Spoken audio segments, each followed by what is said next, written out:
अस्सलाम वालेकुम नाजरीन, मैं हूं नैन भट्टी। आप देख रहे हैं प्रोग्राम सच्ची बात नैन के साथ।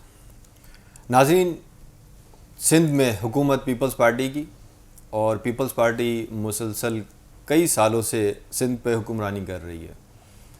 हम उस पर बात करेंगे अपने शहर जैकबाबाद की कि जैकबाबाद के अंदर पीपल्स पार्टी की जितनी हुक्मरानी रही है और पार्टी के अंदर जो डिसिप्लिन है वो क्या है। तो इस सिलसिले में हम बात करेंगे। आज हमारे साथ पाकिस्तान पीपल्स पार्टी के तालका सदर मीर अली नवाज़ खान पंवर है। उनसे डिस्कस करेंगे और उनसे बात करेंगे, पूछेंगे कि पार्टी के अंदर जो डिसिप्लिन है वो क्या है और शहर के हालात क्या हैं। अस्सलाम वालेकुम। वालेकुम भट्टी साहब, थैंक यू। सबसे पहले तो आपको हम अपने प्रोग्राम में खुशामदीद कहते हैं। Thank you sir, thank you. Ali Nawaz साहब, आप पाकिस्तान पीपल्स पार्टी के तालका के सदर हैं। हर एक पार्टी के अंदर डिसिप्लिन होता है और हर पार्टी डिसिप्लिन के हिसाब से चलती है। अब कुछ अर्सा पहले इलेक्शन हुई, इलेक्शन में आपके अगेंस्ट कोई डिसिप्लिनरी एक्शन हुआ, फिर आप बहाल हो गए वक्ती तौर पे।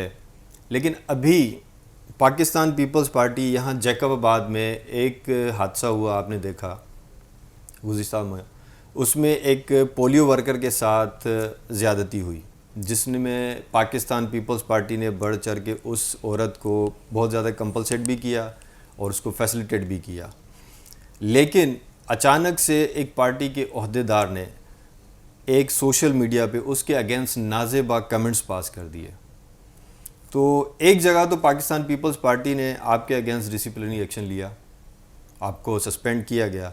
लेकिन अभी इस वक्त उस ओहदेदार के ख़िलाफ़ कोई भी कार्रवाई अमल में नहीं आई। अब तक कि यहाँ हमने देखा है कि उसके अगेंस्ट कोई भी एक शोकाज नोटिस भी नहीं आया, कोई एक्सप्लेनेशन ना उसने दी है, ना उसके ख़िलाफ़ कोई आया है। क्या वजूहत हैं? क्या पाकिस्तान पीपल्स पार्टी के अंदर जो डिसिप्लिन है क्या है वो? भट्टी साहब, थैंक यू। आपने मुझे मदऊ किया और आप हमेशा इस तरह के मामला उठाते रहते हैं। तो पर्टिकुलर आपका जो सवाल है उसमें आपने जो लेडी हेल्थ वर्कर के लिए वो किया, तो मैं आपको थोड़ा बताता चलूँ कि ये वाक़या हुआ। तो फिल4 पार्टी की क़यादत ने नोटिस लिया, हमारे चेयरमैन साहब ने नोटिस लिया और सीएम साहब ने नोटिस लिया, हमारे डिवीज़न प्रेसिडेंट साहब जो MNA जैकबाबाद साहब हैं उन्होंने नोटिस लिया। और फिल4 उसी सेम डे ये चीज़ हुआ कि आप इनमें जो भी इन्वॉल्व हैं, जिसमें SP साहब हो गए, DC साहब हो गए, उनका तबादला कि उनको पनिश किया जाए। बाकी मामला बाद में तो उनका तबादला किया गया। उसके बाद एज अ पीपल्स पार्टी के वर्कर सारों की सिंपति वहाँ पे थी। हमारे डिविज़नल प्रेसिडेंट साहब MNA जैकबाबाद ने उनको वो पहुँचे इस्लामाबाद से पार्टी की डायरेक्शन पे यहाँ पे आए और उन्होंने उनकी मदद भी की। आई थिंक $1 मिलियन उनको दिया अपनी तरफ से उन्होंने 1 मिलियन दिया और ये भी वादा किया कि जो है 5 मिलियन हम CM साहब से भी करा के देंगे। हमारे जो MPA साहब थे उन्होंने उनकी मदद की सिटी जैकबाबाद के, और पार्टी के सारे जो अहदेदारान थे वो भी अपनी तरह से। लेकिन मैं सबने अपना कंट्रीब्यूशन। लेकिन मैं आपको अपना बताऊं कि उसी टाइम मैंने CM साहब को अप्रोच किया अपनी पार्टी के थ्रू, दोस्त अहबाब MNA साहब के थ्रू, दूसरों के थ्रू, और उनको ये गुजारिश की कि आप इस पर जुडिशल इंक्वायरी कराएं, क्योंकि आपको पता है कि हमारा लोकल थाना कल्चर और कोर्ट में केसों पे तारीख होते रहते हैं। तो CM साहब ने मेहरबानी की, मैं एक एज अ पार्टी वर्कर, मेरी गुजारिश पे भी उन्होंने उसको एक्सेप्ट करके होम मिनिस्ट्री को ऑर्डर किया कि आप इस पर जुडिशल इंक्वायरी कराएं। तो पार्टी तो इस तरह से, उसके बाद मिनिस्टर साहिबा यहाँ पहुँची, 5 मिलियन रुपीज़ दिए, वहाँ पे शिकायत हुई, तो वो भी सारी जो मसले हल हुए। अभी जो करंट आपने सवाल पूछा, हमारे सिटी के प्रेसिडेंट साहब जो हैं मौजूदा, अच्छा उसमें आपने सवाल किया, उसमें यह है कि उनके ऊपर कोई ना अभी सबूत है ना कोई चीज़ है। उन्होंने अपनी, जो मैंने सुना है, तो उन्होंने जो अपनी क्लियरिफिकेशन दी है वो ये दी है कि मेरा अकाउंट ID, आजकल फेसबुक आपको पता है कि बहुत सारे इंस्ट्रूमेंट आ गए हैं, शक्ल चेंज हो जाती है, दूसरी चीज़ें हो जाती हैं, कि मेरा ID जो है हैक हुआ है और ID हैक हुआ है और उस पर फिर किसी ने कमेंट्स किए हैं या लोकल कोई शरारत हुई है। दूसरा तो मैं आपको बताऊं, पाकिस्तान पीपल्स पार्टी बहुत बड़ी पार्टी है। ID हैक भी हुई और मैं इस बात पे अप्रिशिएट करता हूं पाकिस्तान पीपल्स पार्टी की, आपकी इस जैकबाबाद की टीम को, कि इतने एक्सपर्ट हैं, उन्होंने ID दोबारा जल्दी से रिकवर भी कर ली। सर उसी पे आ रहा हूँ आपकी बात पे। उनका जो बयान है जिन्होंने मौक़िफ़ इख्तियार किया कि हुई, अच्छा उसके बाद आपकी बात का कि रिकवर हो गई, सब कुछ हुआ या जो कुछ हुआ। अभी ज़रा इस पे ये है कि पाकिस्तान पीपल्स पार्टी पाकिस्तान की नहीं पर एशिया की बड़ी पार्टियों में शुमार होती है। यही हैरानकुन बात है ना कि इतनी बड़ी पार्टी है और इस पार्टी ने अब तक उसके अगेंस्ट कोई ऐसा कोई लेटर ही जारी नहीं किया, कोई ख़त ही जारी नहीं हुआ जिसको कोई सोशल मीडिया पे दिखाया जाए। बहरहाल ये उन्होंने कहा कि मेरी आईडी हैक हो गई, फिर कुछ टाइम के बाद वो आईडी रिकवर भी हो गई, अच्छी बात है, उन्होंने माजरत कर ली है, लेकिन पार्टी को एक्शन लेना ज़रूर चाहिए। सर बिल्कुल लेना चाहिए, अगर उसके ऊपर साबित होता है तो उसको सज़ा देनी चाहिए। लेकिन अगर मैं एज अ पार्टी के हिसाब से बताऊं कि मुझे जैसे हो सकता है कि इस तरह के वर्ड कोई भी सेंसिबल बंदा, इस तरह की चीज़ें कोई भी सेंसिबल या पार्टी का अहदेदार मतलब सोच भी नहीं सकता। लिखना तो दूर की बात है, पर सोच भी नहीं सकता। इतने गलीज अल्फाज जो है ना वो सोचना भी बड़ी बात है। अच्छा अली नवाज साहब, पाकिस्तान पीपल्स पार्टी गुज़िश्ता कई सालों से सिंध के पर हुकूमत कर रही है, उनकी हुकूमत है। वजह क्या है कि जैकबाबाद में पाकिस्तान पीपल्स पार्टी एक अच्छा MPA ना दे सकी थी प्रीवियस? सर प्रीवियस मैं आपको बताऊं कि जैकबाबाद आप देखें कि 2010 का फ्लड, फिर 2012 का फ्लड, फिर कंटिन्यू ये जो मामला हुए तो ये जो फ्लड आए थे, फिर अभी रिसेंटली जो बारिश वाला वो तो अभी हुआ। तो 2010 और 12 वाले में आपने देखा होगा कि पूरा का पूरा शहर डिमोलिश हो गया था। आप भी छोड़ के चले गए थे, मैं भी छोड़ के चला गया था। पूरा का पूरा जो स्कीम्स वगैरह थी, जो भी तरक्याती काम वगैरह थे, तो उसको आपकी बात बिल्कुल बजाय और सही है कि जिस तरह से काम हुआ है, स्लो हुआ है या कैसे भी, मतलब इसको और काम स्पीडी करने की ज़रूरत है। और MPA साहिबान आपको पता है कि सर कि एक नॉर्मल से फ़ंड उनको मिलते हैं, फिर दूसरी वो गुजारिश CM साहब को या पार्टी को करते हैं, लेकिन एक शहर दोबारा बनाने में लाजमी बात है टाइम लगेगी, लेकिन काम करने की ज़रूरत है। जैसे आप कह रहे हैं कि मौजूदा अभी जो MPA है, आपकी क्या तवक्कात है कि क्या शहर के लिए कितने ये फ़ायदेमंद होंगे? अच्छा मैं अर्ज़ करूँ, मौजूदा जो MPA साहब हैं जैकबाबाद के, तो उनका ऐसे था कि एक बंदा होता है कि जीत के आता है, फिर ख़ुद को काम करता है, मनवाता है क्या नहीं है। मौजूदा जो MPA साहब हैं उन्होंने इलेक्शन से पहले ही 8-10 सालों से जैकबाबाद वासियों की खिदमत की है। उसमें कोई ढकी छुपी बात नहीं है, उन्होंने बहुत सारे काम किए, अल्लाह ताला उनको बहुत ज़्यादा अजर देगा इस कामों का, क्योंकि उन्होंने ये फलाही काम किए हैं, बहुत अच्छा काम है।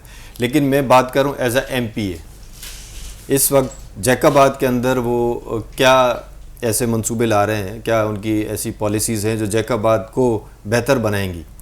सर मीटिंग्स वगैरह होती हैं, या अभी जिम्स की मीटिंग हुई थी, या जैकबाबाद के जो लोकल इश्यूज़ हैं, अभी इलेक्शन को ऐसे समझे कि गवर्नमेंट अभी सीधी अभी हुई है, 2-3 महीने हुए, इलेक्शन को 8 महीने हुए, तो 4 साल 5 साल जैसे गुजरेंगे तो चेंजिंग इंशाल्लाह ताला नज़र आएगी। लेकिन अगर कोई भी MPA कोई भी MNA आप देखेंगे कि अगर जैसे 2018 में इलेक्शन हुई तो लोगों का जो माइंड था, जिसने काम किया होगा उसको वोट मिला। अब 24 में टोटली जो है फिर इलेक्शन चेंज थी। अब 5 साल गुजरेंगे, अगर MPA साहब काम करेंगे उनके लिए अच्छा है, अगर काम नहीं करेंगे तो फिर आवाम लाजमी बात है अपना रद्द-ए-अमल देंगी। अवाम हमेशा मोहतरमा बेनज़ीर भुट्टो साहिबा के लिए पाकिस्तान पीपल्स पार्टी का साथ नहीं छोड़ती। वो अब तक मोहतरमा बेनज़ीर भुट्टो का नाम नहीं भूलती। पाकिस्तान पीपल्स पार्टी इस वक्त भी मोहतरमा बेनज़ीर भुट्टो के नाम से चल रही है। इस वक्त कहते हैं कि जब सूरज निकलने वाला होता है तो हल्की सी रोशनी भी होती है, लेकिन अभी जो इलेक्शन हुए हैं, आप भी इस इलाके से हैं, आपको भी पता है कि इस इलाके में अमन व अमान बिल्कुल तबाह है। वो दिन नहीं है जिस दिन कोई वारदात ना होती हो। यहाँ पे चोरी आम हो गई है, यहाँ पे स्नैचिंग आम हो गई है। शरीफ बंदा रात को निकलने से बहुत कतराता है कि ये ना हो कि कोई डकैत आ जाए। कोई बंदा रात को अपना, अगर उनके पास कोई मरीज़ है उनका, तो वो उनको हॉस्पिटल नहीं ले जाते अपनी गाड़ी पे, इस डर से कि कोई स्नैच ना कर ले, कोई वारदात ना हो जाए। तो ये अमन व अमान कब बहाल होगा? क्योंकि इलेक्शन को अभी तो मेरे ख्याल से काफ़ी अरसा गुजर चुका है, आपके MNA हैं, तो यहाँ पे जो SSPs आते हैं जैकबाबाद में तैनात होते हैं, तो उनकी क्या प्रोटोकॉल्स हैं कि सिफारशी होते हैं, सियासतदानों के कहने पे आते हैं क्या? भट्टी साहब मैं गुजारिश करूँ आपको कि थ्रू आउट आप देखें पूरे पाकिस्तान में ये लहर जो है आज से 6 महीने साल से ही शुरू हुई। अगर हम आते हैं अपने डिस्ट्रिक्ट पे, तो हमारा डिस्ट्रिक्ट बिल्कुल आप सही कह रहे हैं, ये चीज़ें पहले नहीं थी। अगवा बराए तावान या पर्ची या ये सारी चीज़ें, भत्ताखोरी, ऐसा कोई मामला नहीं था। लेकिन केयर टेकर के दौर से ये 5-6 महीने जो गुजरे उसमें ये हालात ये सब कुछ ख़राब हुए, और प्रीवियस जो SSPs गुजरे तो वो कंट्रोल नहीं कर सके। इसी वजह से आप देखेंगे कि हमारे ज़िले में एक एक 2-2 महीने में जल्दी जल्दी से एसएसपी जो चेंज हुए हैं। आपने कहा कि 6 महीने में जो केयर टेकर गवर्नमेंट थी उसके टाइम में ये हालात ख़राब हुए। उनकी 6 महीने की इतनी नाकस कारकर्दगी थी कि उन्होंने जैकाबाद का या पूरे मुल्क का बेड़ा गर्क कर दिया। लेकिन अब पाकिस्तान पीपल्स पार्टी को आए हुए 6 महीने से ऊपर का अरसा गुजर चुका है, तो क्या पाकिस्तान पीपल्स पार्टी के पास कोई अच्छे अफसरान नहीं है कि वो उस गंद को साफ़ करें? मैं यही गुजारिश कर रहा था कि अभी जैसे एसएसपी चेंज हुए हैं, अब नए एसएसपी मेरे ख्याल से जो आए हैं उनको 1 महीना हुआ होगा, हार्डली 20-25 दिन हुए होंगे, तो नज़र ऐसे आ रहा है थोड़ा बहुत कुछ फ़र्क, चेंजिंग, कुछ ना कुछ बेहतरी आ रही है और वो भी लगे हुए हैं, काम कर रहे हैं इंशाल्लाह ताला। अगर मैं अर्ज़ करूँ आपको, पार्टी अब देखें टोटली लॉ एंड ऑर्डर की सिचुएशन, पार्टी लाजमी बात है आईजी को बोलेगी, आईजी अच्छा ऑफिसर कोई लगाएगा, अच्छा ऑफिसर कोई लगेगा, अभी उसकी साफ दीद है कि एसएचओज़ अच्छे लाए, नीचे अमलदारी करे, सब कुछ करे। लेकिन अगर अच्छा काम नहीं करेगा तो लाजमी डिस्ट्रिक्ट के एमएनएज एमपी शिकायत करेंगे और उसको वो फिर वो चेंज करवाएंगे। सुनने में तो यही आता है कि एसएचओ जो थाने पे तैनात किए जाते हैं, जिनकी मुकर्ररी होती है, वो किसी क्रिमिनल लोग उनकी जो है सिफारिशात करते हैं, तब जाके उनकी वहाँ पे मुकर्ररी होती है। सर देखें, मैं गुजारिश करूँ, कोई भी पॉलिटिशियन जो होगा वो नहीं चाहेगा कि मेरे अमन अमान इलाके में ख़राब हो या कुछ हो। ये आपकी बात 100% सही है, सिफारशी कल्चर हमारे पास है, इसमें मैं डिसएग्री नहीं करूँगा कि हम कोई बरतानिया से जो है वो एफिलेटेड है या कुछ। सिफारिश कल्चर, ट्रांसफ़र, पोस्टिंग, कोई एसएचओ आ गया, कोई हल्के के लोग होते हैं तो बंदा कुछ बोल देता है। लेकिन कोई भी एमएनए एमपी ये नहीं चाहता कि मैं अपने इलाके में अपने लोगों की स्नैचिंग कराऊँ, कोई लोग अगवा हों। अब ये हो जाता है मामला। अब आप देखें कि कराची जैसे शहर में, अब जैकाबाद तो एक पसमानदा इलाका है और जैकाबाद बलूचिस्तान के बॉर्डर एरिया में, अब कराची जैसे शहर में भी ये वाक़यात हो जाते हैं। अगर इसको आप लें तो आपको पता होगा कराची और जैकाबाद को आप कंपेयर नहीं कर सकते ना। बिल्कुल, कराची मेट्रोपॉलिटन सिटी है, वहाँ पे बहुत सारी कौमें हैं, बहुत सारे लोग हैं, पता नहीं किस किस इलाकों के लोग वहाँ पे रहते हैं। जैकाबाद के अंदर कितने गिने चुने कुछ कौमें। बिल्कुल ऐसा ही है। तो उसके लिए यही इसी वजह से जल्दी जल्दी एसएसपी। मैं माजरत कता कलामी माफ़ कीजिएगा, मैं तो आप लोगों की पॉलिसीज़ देख रहा हूँ। एक हमारे पास एसएसपी थे पहले, समीर नूर चन्ना, उन्होंने एक कत्ल हुआ था, एक सदाम लाशारी को उन्होंने जो है कत्ल किया था, फिर उसके अगेंस्ट उन्होंने कुछ गलत रिपोर्ट कर दी थी, दर्ज पे एफआईआर हो कि भाई क्रिमिनल रिकॉर्ड है इसका, ठीक है, और उसका फुल फ्राई कर दिया गया था। फिर उसको हुकूमत ने हटा दिया था जैकाबाद से, जब उनको ये कंफर्म हो गया कि ये जो मुकाबला था जाली मुकाबला था। दोबारा उसी एसएसपी को जैकाबाद में तैनात किया जाता है, फिर दोबारा वही एसएसपी वही हरकत करता है कि एक औरत के साथ एक बहुत बड़ा हादसा पेश आता है और वो उसको फिर ज़ोर पे वो उसका जो बयानात है वो तब्दील करवाता है। तो इस तरह के अगर हम लोग रिपीट करते रहेंगे तो मैं तो नहीं समझता कि जैकाबाद में कभी अमन व अमान बहाल होगा। इस तरह के एसएसपी आएंगे, वारदात करेंगे, आप पनिश करेंगे, फिर वो डिस्ट्रिक्ट आउट हो जाएंगे। बिल्कुल मैं एग्री करता हूँ सर आपकी इसी बात से। अच्छा, आपको मैं ये बताऊँ कि जैकाबाद से ये लाशारी बच्चा जो था उसका जो वाक़या हुआ, अच्छा उसके बाद उसको फिर और डिस्ट्रिक्ट दिए गए उस एसएसपी को, और अभी भी वो किसी डिस्ट्रिक्ट में जो एसएसपी लगा हुआ है उमरकोट साइड पे शायद तो उसको फिर घोटकी दिया गया, मतलब और ज़्यादा उसको टास्क दिया गया। लेकिन वो जो मामला हुआ था और उसको फिर घोटकी में भी एक इंसिडेंस हो गया। जी हाँ, वो साफ़ी का जो इंसिडेंट हुआ था गडानी साहब का, वो भी हो गया था। लेकिन उसके बाद अब उनका बैड लक कहें या क्या कहें, जैकाबाद में आए तो ये पोलियो वर्कर वाला मामला जो है हो गया। तो आईजी साहब को या होम मिनिस्ट्री को इस तरह के ऑफिसर्स के लिए जिनके साथ ये चीज़ें हो रही हैं, अब उनको वॉच रखनी चाहिए, क्योंकि ये घूम फिर के एज अ पार्टी ये सारा गन फिर हमें पीपल्स पार्टी को उठाना पड़ेगा इन चीज़ों का। जाहिर है हुकूमत आपकी है, आप लोग मुकर्रर करते हैं तो आपके ऊपर ही आएगा, क्योंकि अवाम ने तो नुमाइंदा आप लोगों को बना दिया है। आप लोग ऐवानों में बैठे हैं, आप लोग हुकूमत में हैं, तो जैसे अफसरान आप लाएंगे तो अवाम के साथ तो वही सलूक होगा। तो इनके कोई प्रोटोकॉल्स क्या है?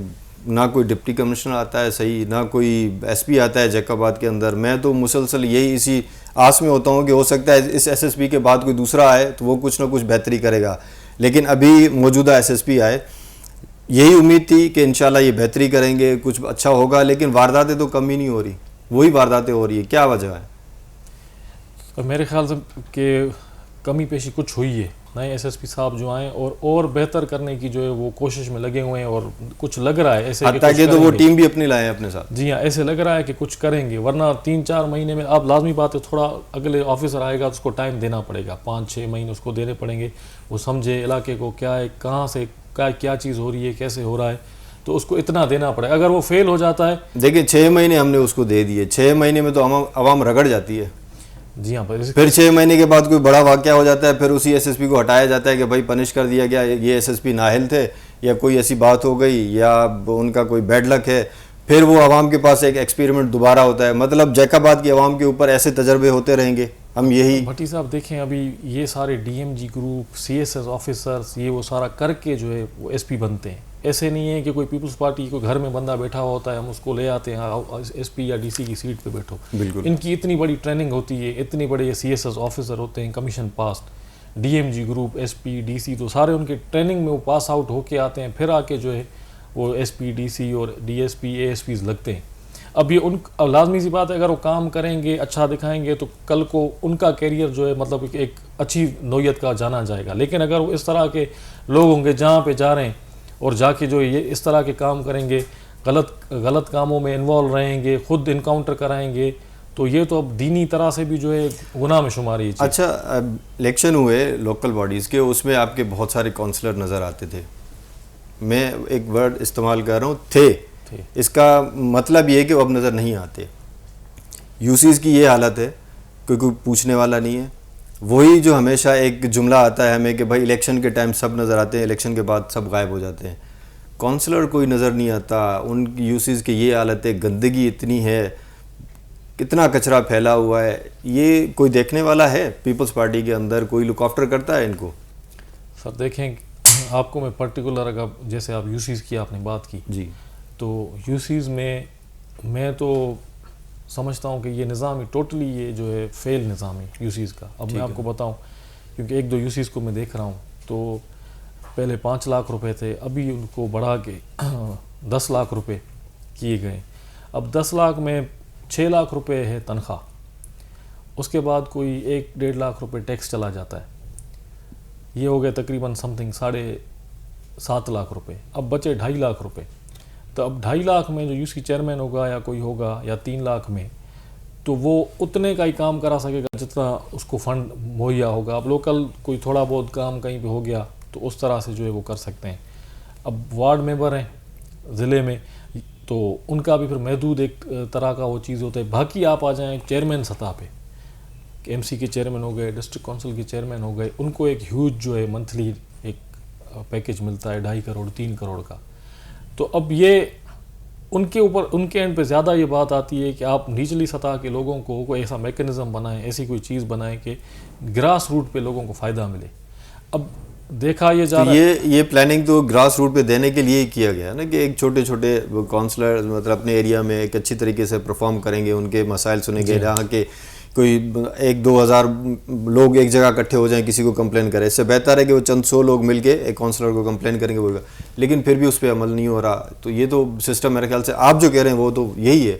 सर देखिए ना, अभी जहाँ पर चेयरमैन काम कराने वाले हैं तो वो काम करा रहे हैं अपनी सतह पे, जितना हो सकता है 3 लाख 4 लाख रुपए में जितना काम हो सकता है वो करा रहे हैं। जहाँ पे जिले नज़र तो आए, मेल जोल तो रखे आवाम के साथ के सर हमारे काम नहीं हो रहे लेकिन हम आपके साथ खड़े हैं, लेकिन नज़र ही नहीं आते सर। नज़र तो अभी मैं एक बात करता हूँ, एक पॉजिटिव बात है। अभी पीपल्स पार्टी का कोई काउंसलर है, उसने अपने इलाके में, अपने एरिया में अपना नंबर जगह जगह पे लिख के लगा दिया कि आप लोगों को कोई तकलीफ़ है तो इस नंबर पे रब्ता करें।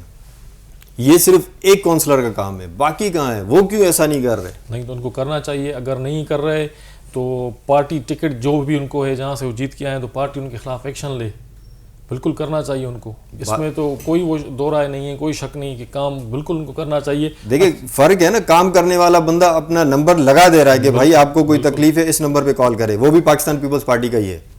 बाकी पाकिस्तान पीपल्स पार्टी के क्या सब चाहते हैं? बट आप देखें ना, अभी इसीलिए इलेक्शन सिस्टम है कि आप जीत के आए, फिर आपकी कारकर्दगी जैसे होगी तो फिर आप आवाम के पास जाएंगे। अगर आपने काम किए होंगे तो आवाम आपको फिर रिस्पॉन्स देगी, वोट अरे सर यहाँ पे तो सिर्फ कुछ भी नहीं है। मैंने देखा है जब भी इलेक्शन होता है ना, जिए भुट्टो के नाम पे लोग मरते हैं, मोहतरमा बेनज़ीर भुट्टो के नाम पे देते हैं वोट, वही वोट करते हैं। लेकिन आपके जो नुमाइंदे हैं ना, सॉरी, वो बिल्कुल सुम्मुन बुकमुन हैं। वो पता नहीं किसके कॉल पे अमल करते हैं, ना बुरा देखते हैं ना बुरा सुनते हैं, ना उसके खिलाफ कोई। भट्टी साहब, आपने दूसरी दफ़ा भुट्टो साहब की बात की, अच्छा उनकी कुर्बानियाँ देखें आप। अच्छा, 1 मैन 1 वोट का कॉन्सेप्ट भुट्टो साहब लाए, इतनी ज़्यादा आवाम को जो पावर जो मिली, जो चीज़ें मिली, जो उन्होंने तरक्याती काम किए, आपके मुल्क को एटमी मुल्क बनाया। आप देखें अब दूसरे मुल्क को क्या हाल, उसके बाद बीबी शहीद जो है उनको क्या आने की ज़रूरत थी, वो आई आवाम के लिए आई और फिर शहीद हो गई। तो लाजमी बात है एक भुट्टो के लिए, भुट्टो फैमिली के लिए आवाम में बिल्कुल प्यार है। मैं वही बात कर रहा हूँ। देखें भुट्टो साहब को शहीद हुए कितना अरसा हो गया, कितने साल गुजर चुके, लेकिन अब तक आवाम के दिलों पे राज करते हैं। मोहतरमा बेनज़ीर भुट्टो अब तक आवाम के दिलों पे राज करती हैं। लोग वोट करते हैं मोहतरमा बेनज़ीर भुट्टो को। मैं समझता हूँ आपके जो लोग हैं आपके साथ, अगर इनको पाकिस्तान पीपल्स पार्टी के टिकट ना हो तो इनको तो कोई पहचानता भी नहीं है। सर देखें अभी उनकी कारकर्दगी पे अभी आप डिस्ट्रिक्ट वो तो मैं डिस्कस कर रहा हूँ ना, उनके कारकर्दगी पे जो काम नहीं करेगा, जो आवाम के बीच में नहीं रहेगा। अच्छा, हमारी आवाम आपको मैं बताऊं इतनी मुखलिस आवाम है, इतनी इज़्ज़त करती है, काम किसी का नहीं भी हो अगर आप उनके साथ मिलेंगे, उनकी इज़्ज़त करेंगे, उनके साथ बैठेंगे, फ़ोन उठाएंगे तो वो इस तरह से भी खुश हो जाती है। लेकिन अगर कोई बंदा ये चीज़ भी नहीं करेगा तो इसी का तो फ़ायदा उठाया जाता है। अगर ये चीज़ भी नहीं करेगा तो फिर तो अब उसको जो है फिर सियासत करने का हक भी नहीं है। उम्मीद है, हम तो यही कहते हैं कि इंशाल्लाह पाकिस्तान पीपल्स पार्टी और स्पेशली जैकबाबाद में इनके जितने भी वर्कर्स हैं वो होश के नाखून लेंगे और जैकबाबाद की आवाम की खिदमत करेंगे, अपने दिल से करेंगे, ना कि सिर्फ अपनी ही खिदमत करेंगे। क्योंकि जैकबाबाद में करप्शन अरूज पे होती है, हमेशा उस पर बात की जाती है, लेकिन ऐसे करप्ट लोगों के लिए भी कोई कानून नहीं है जैकबाबाद के अंदर। कभी आपसे दोबारा प्रोग्राम हुआ तो उन करप्ट लोगों के ऊपर बात करेंगे हम कि वो किस तरह जैकबाबाद की जड़ों को खा रहे हैं। मैं हाज़िर हूँ। तो उम्मीद है इंशाल्लाह किसी दूसरे टॉपिक पे आपसे बात होगी। तब तक लिए इजाज़त चाहेंगे आपसे। जी नाजरीन, आपने गुफ्तगू सुनी कि पाकिस्तान पीपल्स पार्टी किस तरह से काम कर रही है और उनके क्या आगे के मंसूबे हैं। इंशाल्लाह दोबारा फिर आपके साथ हाज़िर होंगे किसी और नए टॉपिक के साथ। तब तक लिए इजाज़त चाहिए। अल्लाह हाफ़िज़।